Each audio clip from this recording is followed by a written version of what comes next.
Hey guys, Brave Gamer here. My many friends asked me to be even top 10 videos, so here it back. And as you can see, I want to talk about the top 10 tablets in 2015. I'm fine, and as you can hear, my voice had a cold, so it will be quite interesting. I apologize in advance for. So, 3 for my voice. Now. Okay, the 10th is the Samsung Galaxy Note Pro 12.2.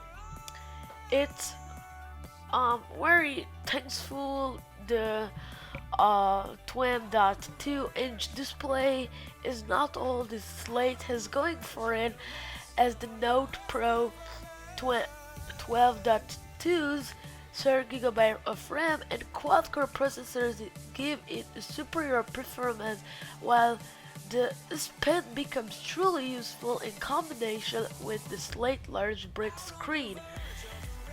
It's an obvious choice for digital artists or anyone else who wants a device they can be productive on, but the bigger screen makes it great just for web browsing and watching videos too. On the flip side, the increased size makes a little unwieldy, and the build quality is a touch creaky thanks to the large classic, but is offset by the sheer expanse of screen to play with. In Amazon, this is $650, so it's a little bit expensive in my opinion. And the rear camera is about 8 megapixel and the front camera is 2 megapixel. So yeah. The ninth is the Lenovo Yoga 10 HD Plus, a Lenovo tablet that can do a little bit of yoga. The cylinder spine of the Yoga 10 HD Plus serves as an easy way to grip in portrait or as a stand for watching media in lonely hotel room, and the 1080p pixel screen resolution is rather nice. With the sharpness when compared to an iPad Air 2 or a Samsung Galaxy Type S, it is still very nice to use and has plenty of brightness, a minor upgrade on the old model. I can't find in dollar, so I say in corona, right? I know, and what is in English? So in England, and this is about 240 font. Yeah, font. Yeah. Okay, this is the eighth is a gamer tablet. It's very interesting in my opinion, but it's very good. This is the NVIDIA Shield tablet, the perfect tablet for gaming on the go. I say some things. This is 390 gram, and this is always the Android 5.0, and the screen size is 8-inch and the resolution is 1080p and a quad-core processor. It's about 2.2 gigahertz and 2 GB RAM, and the storage is 19 or 16, sorry. And the rear camera is about 5 megapixel and the front camera is about 5 megapixel. If you're looking for a new tablet in top-notch gaming performance, the Shield tablet is easily the top contender today. If many may not have the looks of the iPad or the built-in feature of the Samsung and Sony's, but the Shield focuses on its gaming core very well. Controls an optional X, which is slightly annoying, but considering the price of the tablet has now dropped to its less often uses. It's about $300. Okay, now the seventh is the Sony Xperia Z4 tablet, lighter, faster, waterproof. This is a real iPad 2 rival. It's the Sony Xperia Z4 tablet is one of the best Android tablets available on the market, and it's one of the new capable of putting up a fight against the iPad Air 2. It's got a lovely screen, lightweight design, all stunning elements you look for in the right combination to keep in on the front foot. The waterproof design makes it a more attractive proposition over the less robust blades on the market.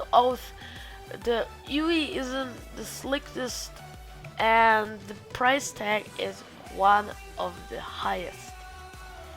So I think that's a good tablet. It's very expensive in my opinion too, but it's $640. So yeah, this is the Nexus 9, which is the sixth tablet in my opinion. The Google Nexus tablet is bigger in size and price.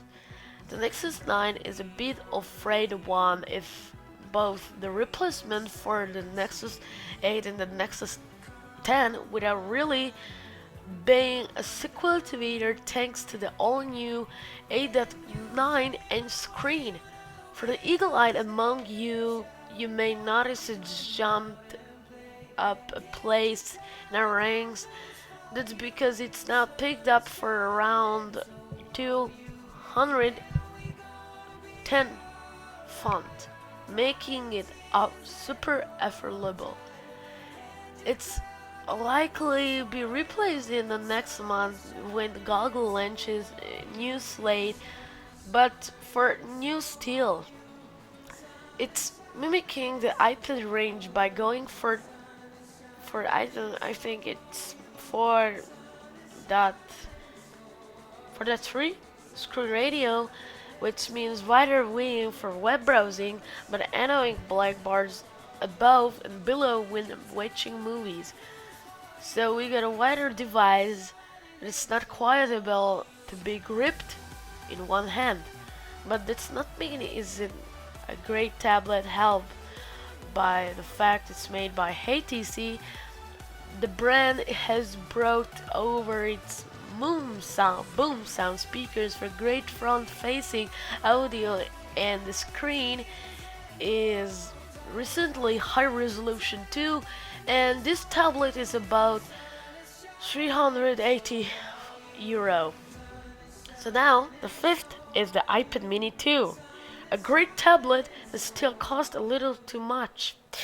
I get an iPad Air, so, and this is in my opinion is very good. The iPad mini 2 right next to the mini 3, there's a reason for this. They're pretty much in the shell apart from last year model not having Touch ID. Yes, my iPad Air haven't Touch ID, so I'm sorry. And now only coming in 16 or 22 gigabyte flavors.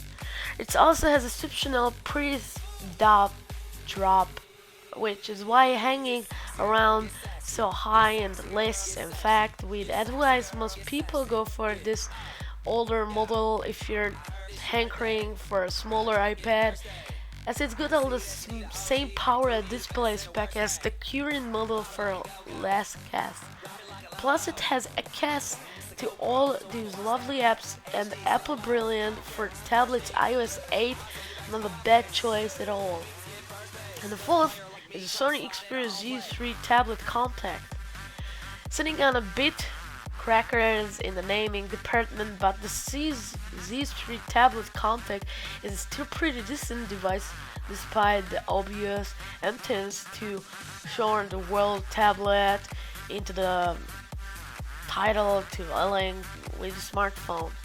Let's get a main user of the way. First, the screen isn't as high as the competition, with Sony Essential sticking the stretch of smartphone display on the front, and the price isn't as palatable as some of the older options here. But let's look past the fact Sony is pretty darn good at making these here tablets. Using its Bravia technology, it makes the screen still look sharp and colorful, and the thin design makes the Z3 tablet compact easier to hold than you expect. It's also waterproof, which is useful given its ebook-like dimensions, so you can happily use it next to the pool. So yeah, and the third is the iPad Mini 3. The iPad Mini range is still a brilliant proposition, offering the best of the iPad but squishing it down into a smaller package. Well, that's what happened last year. Year Apple has basically rebooted the Mini 2, but Touch ID on the front made it gold and called it a new tablet. It's only ahead of the older version, a cheaper option while offering the same spec minutes but the biometric. Due to this being a list of the best tablets, and this is the best mini tablets from Apple, but it's not offering a lot more than yes real model. What it does bring a GUYYSS, iOS 8 works really well on Mini 3, and the overall speed and compact size is still really good combo, even at a higher price. So yeah, the second is the Samsung Tab S. The Samsung has been pouring a lot of effort into making a real decent iPad rival, and that strategy has seen more hard brain decisions. So it's launching the Tab Pro in January 2014, and then replacing it a few months later in the Galaxy Tab S. But rappers from anyone that's really about in the Tab Pro range, this is a strategy has finally yielded a brilliant tablet in the shape of the Super AMOLED Suite Tab S Duo, available in both 8.4 and 10.5-inch screen size. Samsung has taken the best of its OS and technology ability, fused them with best display on a tablet, and creates some pretty special. The battery life is great, and the screen has some scene to believe, and that is excellent for media and internet viewing, which is really the point of the tablet, and the price is on par with the rest of the interesting, well done Samsung in my opinion. And this is about $420. So yeah. Now, the first, in my opinion, the iPad Air 2. And I say Huawei, in my opinion, is the best. I, how I said before, I got an iPad Air, and in iPad Air 2 there's a Touch ID, what is not in my iPad Air, but I get iPad S5s. It's not so problem. But in my opinion, it's a little bit better, faster, stronger, and everything.